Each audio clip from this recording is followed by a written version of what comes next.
हाँ भाई, तो आज हम पढ़ेंगे कौन सा पाठ है? क्या निराश हुआ जाए। निराश हुआ जाए। क्या हुआ जाए? निराश निराश हुआ जाए। हुआ जाए। क्या कभी निराश होना चाहिए या नहीं होना चाहिए, आप बताओ। होना चाहिए। निराश होना चाहिए? जी नहीं। दुखी होना चाहिए? जी नहीं। निराश कभी भी नहीं होना चाहिए। हमेशा जिंदगी में बिंदास रहना चाहिए, खुश रहना चाहिए, मस्त रहना चाहिए। कभी भी निराश नहीं होना चाहिए। नहीं होना चाहिए। तो आज हम पाठ पढ़ रहे हैं, क्या निराश हुआ जाए। जिंदगी में परेशानी आती रहती है, दुख आते रहते हैं, संकट आते रहते हैं, लेकिन क्या निराश होना चाहिए? जी नहीं। क्योंकि मुश्किलें आती हैं, तो मुश्किलें आती हैं तो आने दो, आती है तो आने दो। कहा जाता है कि मुश्किलें दिल का इरादा आजमाती हैं, मुश्किलें दिल का इरादा आजमाती हैं, दिल से निगाहों का पर्दा हटाती हैं। गिरकर मत हार ओ मुसाफिर, गिरकर मत हार ओ मुसाफिर, ठोकरें इंसान को चलना सिखाती हैं, ठोकरें इंसान को चलना सिखाती है। तो आप पाठ पढ़ रहे हैं, क्या निराश हुआ जाए। तो लेखक कह रहा है कि मेरा मन कभी कभी बैठ जाता है। बैठ जाता है मतलब उदास हो जाता है। समाचार पत्रों में जब जब भी मैं ठगी, डकैती, चोरी, तस्करी और भ्रष्टाचार के समाचार भरे रहते हैं, जब मैं उनको पढ़ता हूं तो मेरा मन बैठ जाता है, उदास हो जाता है। क्यों? आरोप प्रत्यारोपों का कुछ ऐसा वातावरण बन गया है कि लगता है कि देश में कोई ईमानदार आदमी ही नहीं रह गया है, नहीं रह गया है। ठीक है। हर व्यक्ति को संदेश की दृष्टि से देखा जा रहा है। हर व्यक्ति संदेह, किसकी दृष्टि से? संदेह यानी शक की दृष्टि से देखा जा रहा है। जो जितने ही ऊंचे पद पर है, जो जितने ही ऊंचे पद पर है, उनमें उतने ही अधिक दोष दिखाए जाते हैं। हर आदमी संदेह की दृष्टि से देख रहा है, हर आदमी अपने आप को निराश महसूस कर रहा है। एक बहुत बड़े आदमी ने मुझसे एक बार कहा था, एक बहुत बड़े आदमी ने मुझसे एक बार कहा कि इस समय सुखी वही है जो कुछ नहीं करता। सुखी कौन है? जो कुछ नहीं करता। जो कुछ भी करेगा तो उसमें लोग दोष तो खोजने लगेंगे। अरे भाई मेरे को ये बताओ, पानी में डूबेगा कौन? जो पानी के अंदर घुसेगा। अरे जो पानी के अंदर ही घुसेगा नहीं, वो डूबेगा कहां से? तो डूबते वही हैं जो पानी में गोता लगाते हैं, जो डूबते वही हैं जो पानी में गोता लगाते हैं। अरे जो पानी में ही नहीं घुसेगा वो डूबेगा कैसे? अरे जो काम ही नहीं करेगा, घर पड़ा है, निठल्ला पड़ा है, क्या उस आदमी में कोई दोष खोजेगा? क्या खोजेगा? क्योंकि ये काम गलत किया है। काम किया ही नहीं, गलत कहां से करेगा? अरे काम किया ही नहीं, गलत कहां से करेगा? तो क्या कह रहा है कि उसके सारे गुण भुला दिए जाएंगे। जो भी कुछ करता है तो लोग उसमें दोष खोजते हैं। जो आदमी जितना ज्यादा करता है ना, उसमें लोग दोष खोजते हैं। और जो वो अच्छा काम करता है उसको तो लोग भूल जाते हैं, और क्या देखते हैं उसमें? बुराई। बुराई देखते हैं, अच्छाई को भूल जाते हैं। क्या लिखा है देखें आगे, उसके सारे गुण भुला दिए जाएंगे और दोषों को बढ़ा चढ़ाकर दिखाया जाने लगेगा। मेरे को ये बताओ, दोष किस में नहीं होता? बुराई, कमी सब में होती है, दोष किसमें नहीं होता? यही कारण है कि हर आदमी दोष अधिक दिखाई दे रहा है और गुण कम या बिल्कुल भी दिखाई नहीं दे रहे हैं। स्थिति अगर ऐसी है तो निश्चय ही चिंता का विषय है। किसका विषय है? चिंता का विषय है। सारे और लोगों में बुराई बुराई दिखाई दे रही है, कोई लोग किसी में अच्छाई तो देखता ही नहीं है। क्या यही भारतवर्ष है? क्या यही मेरे देश की हालत है? क्या ऐसा ही हिंदुस्तान होना चाहिए जो हर व्यक्ति में बुराई देखे? क्या किसी व्यक्ति में अच्छाई नहीं होती? होती। जिसमें बुराई होती है उसमें अच्छाई भी होती है, जिसमें अच्छाई होती है उसमें बुराई भी होती है। तो क्या यही भारतवर्ष है जिसका सपना तिलक और गांधी ने देखा था? तिलक यानी बाल गंगाधर तिलक और गांधी यानी महात्मा गांधी। क्या यही भारत है जिसका सपना महात्मा गांधी और बाल गंगाधर तिलक ने देखा था? गुरुदेव रविंद्रनाथ टैगोर और पंडित मदन मोहन मालवीय का महान संस्कृति सभ्य भारत किस बात के कहर में डूब गया, किस बात के गड्ढे में डूब गया? ऐसी कौन सी चिंता है जिसमें भारत डूब रहा है, भारत के लोग डूब रहे हैं? आर्य और द्रविड़, हिंदू और मुसलमान, यूरोपीय और भारतीय आदर्शों की मिलन भूमि मानव महासमुद्र क्या सूख ही गया? क्या ऐसा जो समुद्र है जिसमें सभी धर्मों के लोग निवास करते हैं, क्या ऐसा समुद्र सूख गया? मेरा मन कहता है कि ऐसा नहीं हो सकता, ऐसा हो नहीं सकता। हमारे महान मनीषियों के सपनों का भारत है और यह रहेगा, और यह रहेगा। यह सही है कि इन दिनों कुछ ऐसा माहौल बन गया है, इन दिनों ऐसा माहौल बन गया है कि ईमानदारी से मेहनत करके जीविका चलाने वाले निरीह है और भोले भाले श्रमजीवी क्या हो रहे हैं? पिस रहे हैं। जो कमजोर लोग हैं, जो मेहनत करके अपना पेट भर रहे हैं, ऐसे लोग पिस रहे हैं और झूठ तथा फरेब का रोजगार करने वाले फल फूल रहे हैं। जो झूठ का, चोरी का, अन्याय का खाते हैं वो तो फल फूल रहे हैं, और जो गरीब लोग हैं मेहनत करके खाते हैं वो बेचारे इसमें पिस रहे हैं। सच्चाई केवल भीरू यानी होता है डरा हुआ, भीरू और बेबस लोगों के इससे बड़ी है। ऐसी स्थिति में जीवन के महान मूल्यों के बारे में लोगों की आस्था ही क्या होने लग गई है? हिलने लग गई है। क्या होने लगी है? हिलने लग गई है। तो भारतवर्ष में कभी भी भौतिक वस्तुओं के संग्रह को बहुत अधिक महत्व नहीं दिया जाता। भौतिक वस्तुओं का मतलब होता है ये मेरे पास गाड़ी है, ये मेरे पास मकान है, ये है, वो है। अरे इतना सारा है लेकिन आपके पास सुख नहीं है, आनंद नहीं है। क्यों? क्योंकि हर लोग एक दूसरे में ईर्ष्या करते हैं, जलन करते हैं, द्वेष रखते हैं, भाई भाई को देखकर खुश नहीं होता। बात सही है या गलत है? ऐसी स्थिति में भारतवर्ष ने कभी भी भौतिक वस्तुओं के संग्रह को अधिक महत्व नहीं दिया। उसकी दृष्टि से मनुष्य के भीतर जो महान आंतरिक गुण स्थिर भाव से बैठा हुआ है वही चरम है और वही परम है। लोभ, मोह, काम, क्रोध आदि विचार मनुष्य में स्वाभाविक रूप से विद्यमान रहते हैं और प्रत्येक मनुष्य में रहते हैं ये, पर उन्हें प्रधान शक्ति मान लेना और अपने मन तथा बुद्धि को उन्हीं के इशारों पर छोड़ देना ये बहुत बुरा आचरण है, बहुत बुरा आचरण है। भारतवर्ष ने कभी भी उन्हें उचित नहीं माना। उन्हें सदा संयम के बंधन में बांध कर रखने का प्रयत्न किया है, परंतु भूख की उपेक्षा नहीं की जा सकती। अगर भूख लग रही है तो भोजन तो करना ही पड़ेगा। तो बीमार के लिए दवा की उपेक्षा नहीं की जा सकती, बीमार को दवा दिलानी पड़ेगी। गुमराह को ठीक रास्ते पर ले जाने के उपायों की उपेक्षा नहीं की जा सकती।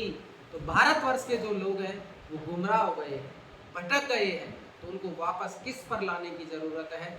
रास्ते पर लाने की जरूरत है। हुआ यह है कि इस देश के कोटि कोटि दरिद्र जनों की हीन अवस्था को दूर करने के लिए ऐसे अनेक हुआ यह है कि इस देश के कोटि कोटि दरिद्र जनों की हीन अवस्था को दूर करने के लिए ऐसे अनेक कायदे और क्या बनाए गए हैं? कानून बनाए गए हैं जो कृषि, उद्योग, वाणिज्य, शिक्षा और स्वास्थ्य की स्थिति को अधिक उन्नत और सुचारू बनाने के लक्ष्य से प्रेरित है। परंतु जिन लोगों को इन कार्यों में लगना है, इन कार्यों को करना है, उनका मन सब समय पवित्र नहीं होता। लेकिन जब आदमी काम करता है तो उसका मन क्या होना चाहिए? पवित्र होना चाहिए, निश्चल होना चाहिए। किसी प्रकार का कोई द्वेष, पाखंड, मतलब कोई मन में कोई वो नहीं होनी चाहिए। जैसे हम पढ़ रहे हैं तो हम जिस समय पढ़ रहे हैं उसको मेरा काम पढ़ाना है, तो आपको जो पढ़ाने का कार्य किया जा रहा है वो पूरे तन मन से किया जाना चाहिए। बात समझ में आई क्या?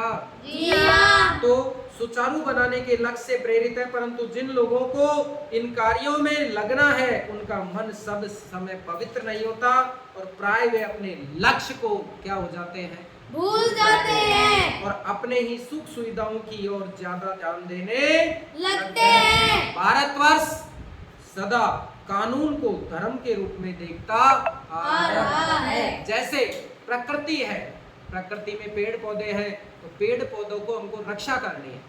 कैसे रक्षा करें? पेड़ पौधे कम काटने चाहिए, नहीं काटने चाहिए। बोलो साहब, पीपल का पेड़ है, पीपल का पेड़ हमें ऑक्सीजन क्या निराश हुआ जाए। तो हुआ यह है कि इस देश के कोटि कोटि दरिद्र जनों की अवस्था को, कोटि कोटि दरिद्र जनों की अवस्था को दूर करने के लिए ऐसे अनेक कायदे और क्या बनाए, कानून बनाए गए हैं जो कृषि, उद्योग, वाणिज्य, शिक्षा और स्वास्थ्य की स्थिति को अधिक उन्नत और सुचारू बनाने के लक्ष्य के लिए प्रेरित है। परंतु जिन लोगों को इन कार्यों में लगना है उनका मन सब समय पवित्र नहीं होता। प्राय वे ही अपने लक्ष्य को भूल जाते हैं और अपनी सुख सुविधाओं की ओर ज्यादा ध्यान देने लगते हैं। भारतवर्ष सदा कानून को धर्म के रूप में देखता रहा है। आज एकाएक कानून और धर्म में अंतर कर दिया गया है। धर्म को धोखा नहीं दिया जा सकता, धर्म को धोखा नहीं दिया जा सकता, कानून को दिया जा सकता है। यही कारण है कि जो लोग धर्म भीरू हैं वे कानून की त्रुटियों से लाभ उठाने में संकोच नहीं करते। इस बात के पर्याप्त प्रमाण खोजे जा सकते हैं कि समाज के ऊपरी वर्ग चाहे जो भी होता रहा हो, समाज का जो ऊपरी वर्ग है वो समाज के ऊपरी वर्ग में चाहे जो भी होता रहा हो, भीतर भीतर भारतवर्ष अब भी यह अनुभव कर रहा है कि धर्म कानून से बड़ी चीज है। धर्म कानून से बड़ी चीज है। यानी धर्म को मानकर ही तो हम कहते हैं कि पेड़ नहीं काटना चाहिए। कानून भी बना रखा है, लेकिन कानून को कौन मानता है? लेकिन धर्म से डरते हैं लोग कि धर्म कानून से भी बड़ा है। अब भी सेवा, ईमानदारी, सच्चाई और आध्यात्मिकता के मूल्य बने हुए हैं। वे दब अवश्य गए हैं लेकिन नष्ट नहीं हुए। आज भी वह मनुष्य से प्रेम करता है, आज भी वह मनुष्य से प्रेम करता है, महिलाओं का सम्मान करता है, झूठ और चोरी को गलत समझता है, दूसरों को पीड़ा पहुंचाने में अपना पाप समझता है। हाँ, आदमी अपने व्यक्तिगत जीवन में इस बात का अनुभव करता है। समाचार पत्र में जो भ्रष्टाचार के प्रति इतना आक्रोश है वह यही साबित करता है कि हम ऐसे चीजों को गलत समझते हैं और समाज में उन तत्वों की प्रतिष्ठा कम करना चाहते हैं जो गलत तरीके से धन या मान का संग्रह करते हैं। कुल मिलाकर आज भी हमारे समाज में सत्यता है, ईमानदारी है। जो नीति से आदमी चल रहा है वो किससे डरकर चल रहा है? धर्म से, कानून से नहीं, धर्म से। तो धर्म को कानून से भी बड़ा बताया है, क्योंकि व्यक्ति धर्म के वशीभूत होकर सही आचरण करता है। कहते हैं झूठ बोलना पाप है, पाप है, घर के नीचे सांप है। तो तब आदमी क्या नहीं बोलता? झूठ नहीं बोलता। जब छोटा बच्चा होता है, कोई झूठ बोलता है तो उससे कहते हैं कि अगर झूठ बोलेगा तेरे को काला सांप खा जाएगा, कहते हैं ना, तब वो सच कह देता है। वो किससे डरता है? धर्म से। और उन समाज के उन तत्वों में प्रतिष्ठा कम करना चाहते हैं जो गलत तरीके से धन का या मान का संग्रह करते हैं। दोषों का पर्दाफाश करना कभी भी बुरी बात नहीं है। बुराई यह मालूम होती है कि किसी के आचरण के गलत पक्ष को उद्घाटित करके उनमें रस लिया जाता है और दोषोद्घाटन को एकमात्र कर्तव्य मान लिया जाता है। बुराई में रस लेना बुरी बात है। कोई आदमी गलत काम कर रहा है और आप उसका आनंद ले रहे हैं, वो गलत बात है। कोई आदमी अगर गलत काम कर रहा है तो उसको रोकना चाहिए, डांटना चाहिए। दोषों का पर्दाफाश करना बुरी बात नहीं है। नहीं है। बुराई यह मालूम होती है कि किसी के आचरण के गलत पक्ष को उद्घाटित करने में तो रस लिया जाता है। अरे कोई आदमी गलत काम कर रहा है तो उसको तो आप और पढ़ाई कर रहे हो और उसका प्रचार कर रहे हो, है? करना चाहिए क्या? जी नहीं। चाहिए। और दोषों के उद्घाटन को एकमात्र कर्तव्य मान लिया जाता है। लोगों का काम ही रह गया बस बुराई, वह नया कर दियो, वह नया कर दियो, वह नया कर दियो, मतलब बुराई देखते हैं, अच्छाई नहीं देखते। बुराई में रस लेना बुरी बात है, लेकिन बुराई में रस लेना बुरी बात है। अच्छाई में उतना ही रस लेकर और उसको उजागर नहीं करना। अरे अच्छाई की बात है, उसमें रस नहीं लेते हो और उसका तो आप बड़ाई नहीं करते हो, उसका प्रचार नहीं करते हो, और बुराई का प्रचार चारों तरफ करते हो, तो वो और भी बुरी बात है। सैकड़ों घटनाएं ऐसी घटित है जिन्हें उजागर करने में लोग चित्त में अच्छाई के प्रति अच्छी भावना जागृत होती है। अच्छी भावना, जब अच्छाई का प्रचार करोगे ना आप तो अच्छी भावना जागृत होगी। एक बार रेलवे स्टेशन पर टिकट लेते हुए गलती से मैंने 10 के बजाय कितने रुपए का नोट दे दिया था? 100 का। और मैं जल्दी जल्दी गाड़ी में आकर बैठ गया। थोड़ी देर में टिकट बाबू उन दिनों के सेकंड क्लास के डब्बे में हर आदमी का चेहरा पहचानता हुआ आ रहा था। ठीक है, उसने मुझे पहचान लिया और बड़ी विनम्रता के साथ मेरे हाथ में कितने रुपए दे दिए? 90 रुपए। 90 रुपए दिए और बोला यह बहुत गलती हो गई थी, आपने भी नहीं देखा और मैंने भी नहीं देखा। भाई आज के आदमी कैसे होते हैं?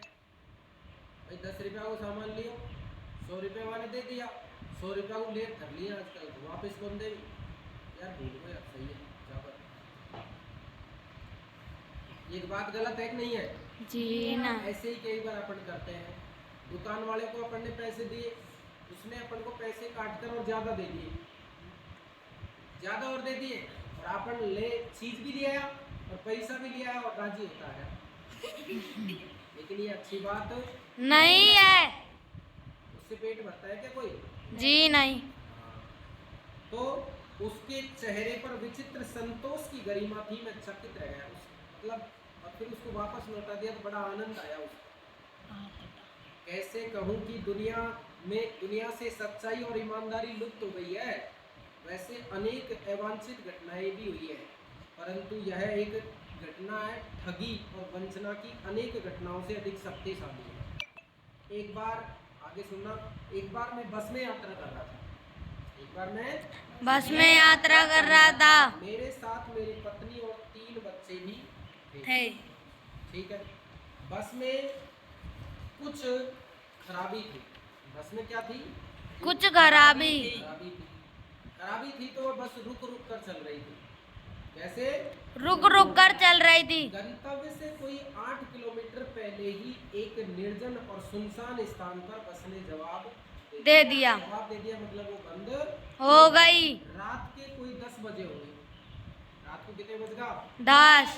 सब लोग चिल्लावा लगा, पुकारवा लगा कि हमको यहाँ यार पटक दिया रात में, हम घर को पहुंचा। फिर क्या होता है देखो, तो बस में से बस में जो यात्री बैठे थे ना, वो यात्री घबरा गए। कंडक्टर उतर गया और एक साइकिल लेकर चलता बना। लोगों को संदेह हो गया कि हमें क्या दिया जा रहा है, धोखा। उन्होंने सोचा कि कंडक्टर तो गया और हमको धोखा, हमको यही छोड़ गया। बस में बैठे लोगों ने तरह तरह की बातें करना शुरू कर दिया। किसी ने कहा कि यहाँ डकैती होती है, इसलिए बस को खराब कर दी जानबूझकर। क्या होती है? डकैती। 2 दिन पहले इसी तरह एक बस को लूट लिया गया था। कोई कह रहा है आदमी, परिवार सहित अकेला मैं ही था, और तो सब अकेला अकेला, लेकिन मेरे साथ में 12 के बिहार मेरी घरवाली। ठीक है, बच्चे पानी पानी चिल्ला रहे थे, तो गर्मी पड़ रही, बस होगी खराब, बच्चे क्या कर रहे थे? पानी चाहिए। पानी का कहीं ठिकाना नहीं था, ऊपर से आदमियों में डर भी समा गया। ठीक है, कुछ नौजवानों ने ड्राइवर को पकड़कर मारने पीटने का हिसाब बना लिया कि अब कंडक्टर तो भाग गया, ड्राइवर को पकड़ते हैं और इसको पीटते हैं। ड्राइवर के चेहरे पर हवाइयाँ उड़ने लगी, उदास हो गया, बुरा सा मूड हो गया उसका। लोगों ने उसे पकड़ लिया और वह बड़े कातर ढंग से मेरी ओर देखने लगा। कौन? ड्राइवर। और बोला कि हम लोग बस का कोई उपाय कर रहे हैं, बचाइए, ये लोग हमको मार रहे हैं। डर तो मेरे मन में था, पर उसकी कातर मुद्रा देखकर मैंने यात्रियों को समझाया। क्या समझाया? कि मारना ठीक नहीं है, मारना ठीक नहीं है। परंतु यात्री इतने घबरा गए कि मेरी बात सुनने को तैयार ही नहीं है। फिर क्या हुआ? कहने लगे कि इनकी बातों में मत आइए, धोखा दे रहा है। कौन? कंडक्टर तो गया पहले ही धोखा देकर, अब कौन दे रहा है? ड्राइवर। कंडक्टर को पहले ही डाकुओं के यहाँ भेज दिया गया है कि वो डाकू बुलाने के लिए गया है। डाकुओं के पास भेज दिया कंडक्टर को, इस ड्राइवर। ठीक है, मैं बहुत भयभीत था, पर ड्राइवर को किसी तरह मारपीट से बचाया। 1.5-2 घंटे हो गए, बस को खराब हो गई। मेरे बच्चे भोजन और पानी के लिए व्याकुल थे। मेरी और पत्नी की हालात बहुत बिगड़। लोगों ने ड्राइवर को मारा तो नहीं, पर उसे बस से उतारकर एक जगह घेर रखा है। चारों तरफ बैठ गए, उसे कब भाग ले जाए। कोई भी दुर्घटना होती है तो पहले ड्राइवर को समाप्त कर देना उन्हें उचित जान पड़ा कि अगर कोई भी हमारे साथ गलत हुआ तो पहले ड्राइवर को हम मार देंगे। मेरे गिड़गिड़ाने का कोई विशेष असर नहीं पड़ा। इसी समय क्या देखता हूँ कि एक खाली बस चली आ रही है। कंडक्टर कहाँ गया था? बस बुला। बस स्टैंड गया था और वहां से दूसरी बस लेकर आया। एक खाली बस चली आ रही है और उस पर हमारा कंडक्टर भी बैठा हुआ है। उसने आते ही कहा, क्या कहा? अड्डे से नई बस लाया हूँ, इस बस पर बैठी। पुरानी तो खराब हो गई थी। वह बस चलाने लायक नहीं है। फिर मेरे पास एक लोटे में पानी और थोड़ा दूध लेकर आया। कौन? कंडक्टर। और बोला, पंडित जी, बच्चों का रोना मुझसे देखा नहीं गया, वही दूध मिला, थोड़ा लेता आया। यानी मैं ले आया। यात्रियों में फिर जान में जान आई। उसे धन्यवाद दिया मैंने। किसको? कंडक्टर को। ड्राइवर से माफी मांगी और 12 बजे पहले ही सब लोग बस अड्डे पर पहुंच गए। कैसे कहूँ कि मनुष्यता एकदम समाप्त हो गई। बोलो, मनुष्यता समाप्त हुई? जी नहीं। क्यों?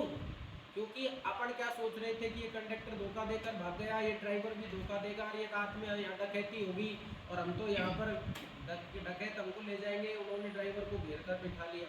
इतने में देखा कि जो कंडक्टर है वो एक दूसरी नई बस लेकर आया। सब लोग उसमें बैठे और सब लोग फिर चले। वो आदमी जो था, कौन? जो कह रहा है लेखक, वो क्या कह रहा है कि मेरे बच्चे भूखे प्यासे थे, मेरे बच्चों को दूध भी लेकर आया, वो पानी भी लेकर आया। कौन? कंडक्टर। कैसे कहते कि मानवता समाप्त हो गई? अभी भी लोगों में मानवता है। क्या हुआ? कैसे कहूँ कि मनुष्यता एकदम समाप्त हो गई? कैसे कहूँ कि लोगों में दया माया रही ही नहीं गई? जीवन में जाने कितनी ऐसी घटनाएं हुई हैं जिन्हें भूल नहीं सकता मैं।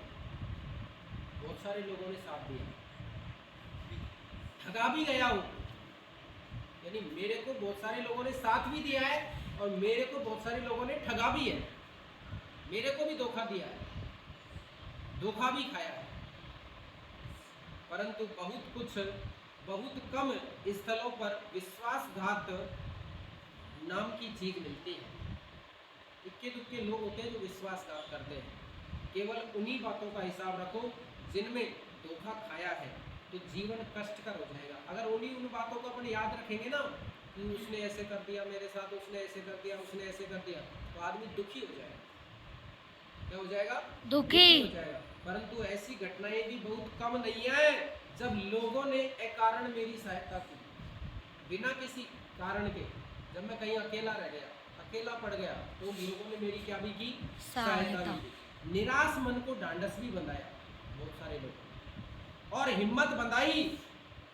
कविवर गुरुदेव रविंद्रनाथ टैगोर ने अपने प्रार्थना गीत में भगवान से प्रार्थना की कि संसार में केवल नुकसान ही उठाना पड़े, केवल नुकसान ही उठाना पड़े, धोखा ही खाना पड़े, तो ऐसे अवसरों पर भी हे प्रभु मुझे ऐसी शक्ति दो कि मैं तुम्हारे ऊपर संदेह न करूं। भगवान के ऊपर तो कम से कम भरोसा करूं। मनुष्य की बनाई विधियां गलत नतीजे तक पहुंच रही है, तो उन्हें बदलना होगा।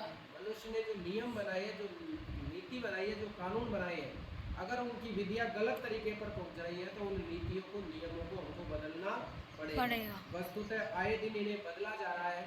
संविधान में भी समय समय पर संशोधन होते हैं, लेकिन अब भी आशा की ज्योति बुझी नहीं है।